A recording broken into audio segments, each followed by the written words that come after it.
Hello everybody, welcome to my channel. Before starting my video, if you didn't subscribe my channel, please do, and do not forget to turn on notifications as I'm sharing great contents for you all the time. Alright, the previous video we did the structure. I'm just having a quick look, and now we're going to go through with the classes we need to create. In this video series, I'm thinking to create how can I say, less amount of the duration for the videos, because my previous series has basically they have 45 minutes, 1 hour, 1 hour and 10 minutes long videos, and it might be boring, I guess. So I'm trying to make the videos more small amount of duration in this series. All right, let's create our base entity. Let's start with the base entity. So I'm going to create a new class now. I'm going to give a name which is base entity. Perfect. All right, and let's use Ctrl+RG to clean everything. Oops. Yep. Let's make it public and abstract, because I don't want user to create a new base entity using new keywords. Yep. Now I'm going to add an ID section. Oops, sorry, it's going to be GUID, and let's say ID, and this is going to be init. Yep. The init setter is meaning once we give an ID, once we give a new GUID for this ID property, once it's set, so it won't be able to change anymore. Okay, the other one is we're going to give a byte array which is for row version, and it is just checking is there any concurrency situation in our project. I'm just giving the property now, but I'm going to explain how we initialize it, how we do the setup, how we able to manage the concurrency situations in our project. All you need to do is, for now, adding a new property called byte and row version, and yeah, this is how we're able to do this. And I'm going to add this again. It is going to be not null section to get rid of the warning. I really hate those warnings, by the way. And yeah, we're going to add our domain events features here, but for now I'm going to leave it as it is. We're going to actually, you know what, I'm going to add a domain event feature now. First of all, yeah, I'm going to create a new interface in abstraction section. I'm going to give a name domain event. It is just going to be an interface for tag our events in our project. So make it public and make it interface, and we can delete those scopes and put semicolon. Perfect. So we have our iDomain event interface. Now all we need to do is, guys, build a setup for our domain events. Basically the domain events, are they going to be used? For example, just imagine we create a customer. Yeah, in this create process, if you raise a domain event, for example, customer created domain event, and we're going to list on this event in somewhere else, and we can take another action automatically in our project. For example, if you would like to send email, or if you would like to make an auto calculation when you, for example, create an invoice against the customer, the domain events are really useful. Okay, there is a two scenario in our project. So once we create a customer, we're going to create a customer created domain event, and we're going to list in this event, and we're going to send an email to the user just after customer created, and we're going to have an invoice created domain event, and this event is basically make an auto calculation and auto update the total balance of the customer, to update the total balance of the customer in our scenario. All right, let's make our settings for domain events. First of all, I need a private read-only list of all domain events. Private read-only domain event. Yeah, let's say domain events. Yep, and the initial list is going to be empty. Perfect. Then I'm going to create an empty constructor, which is needed for the EF core always, all the time. Let's leave as it is an empty constructor. Now I'm going to create a normal constructor for our where is my, yeah, for my other system. So I need just ID. So all I need to do is let's delete those scopes and home. Yeah, it's really easy to see what we have in this type of representation of a constructor. Yep. Now we're going to add our methods for events. First of all, we need to get all events, so it's going to be public I read only list and the domain events, but I'm going to give a name like get domain events. Yeah, perfect.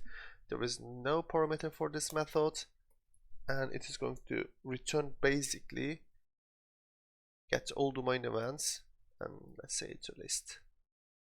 Yep. Anything else? So we need to use clear domain events public void, because once we use that domain events to be raised in our settings, you will see in our future lesson, we need to clear these domain event list because it might be published more than one time, so we don't want that to happen. Clear domain events, perfect. It's having nothing and basically returning domain events dot clear.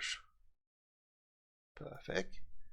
And the last one is going to be, let's make it protected,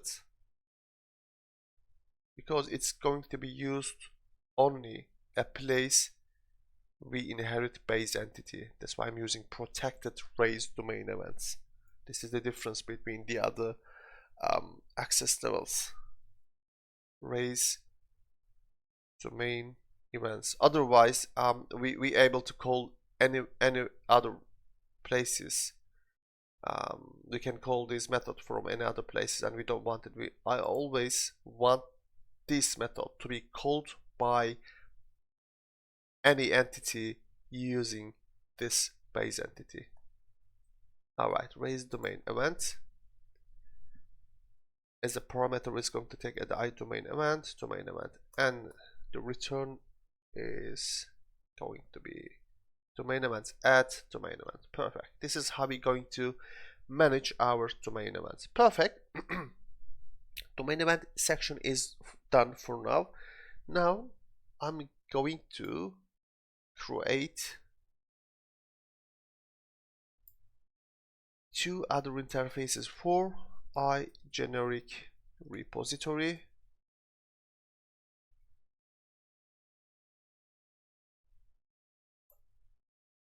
and unit of work.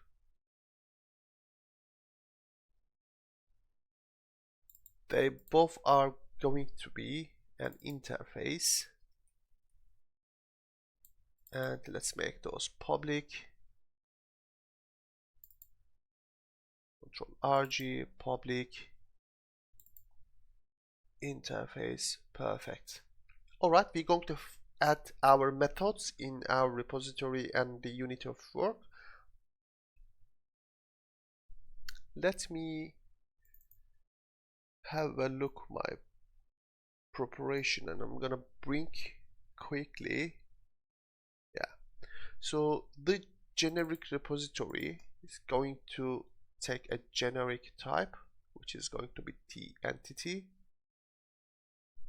Yeah, and this tEntity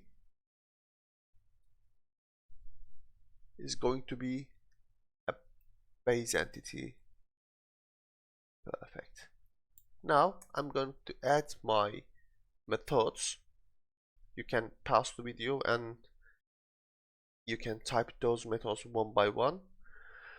So we have a get all method. We're going to have get by ID method, and do not forget your cancellation token because we're going to use asynchronic methods in our project. So we have create range, update range, delete and delete range methods.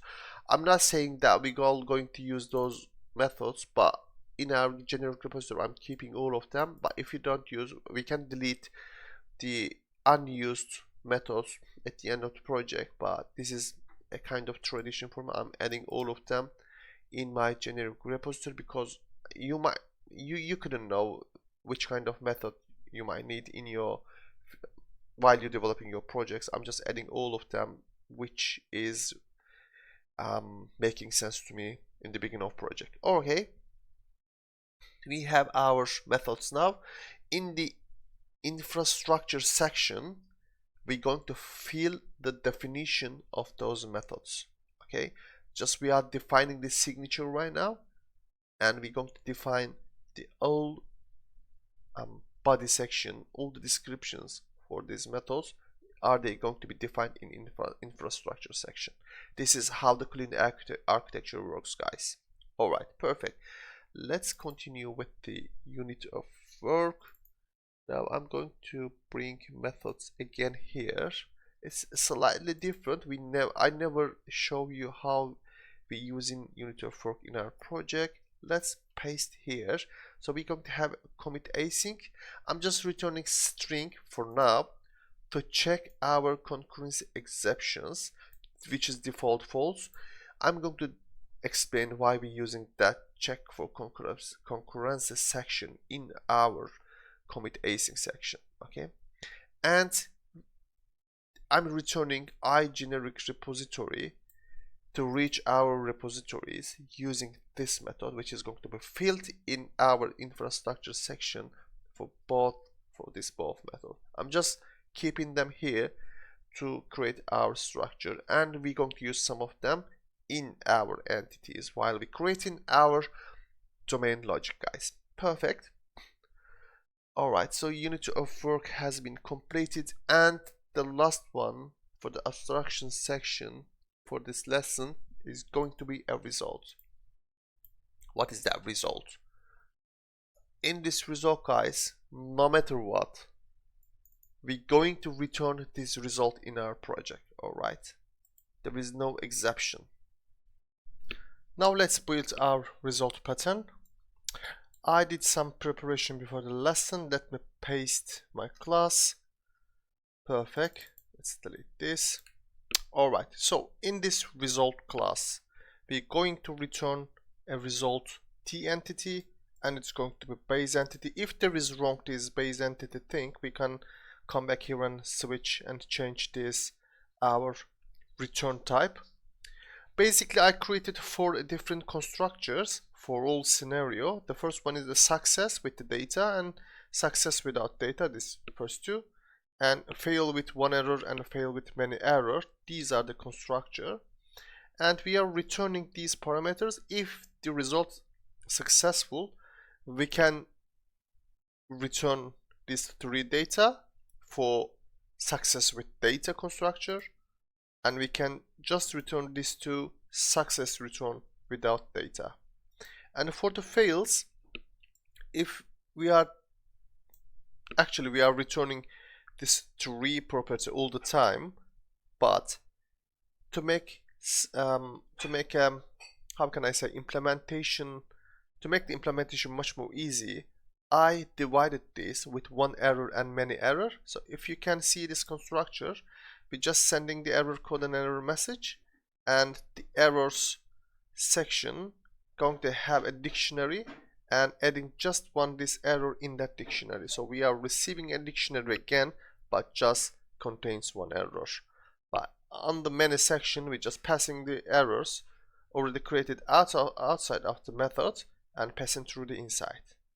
But as you can see, these all created as a private because I don't want developers using the new keyword to create a new result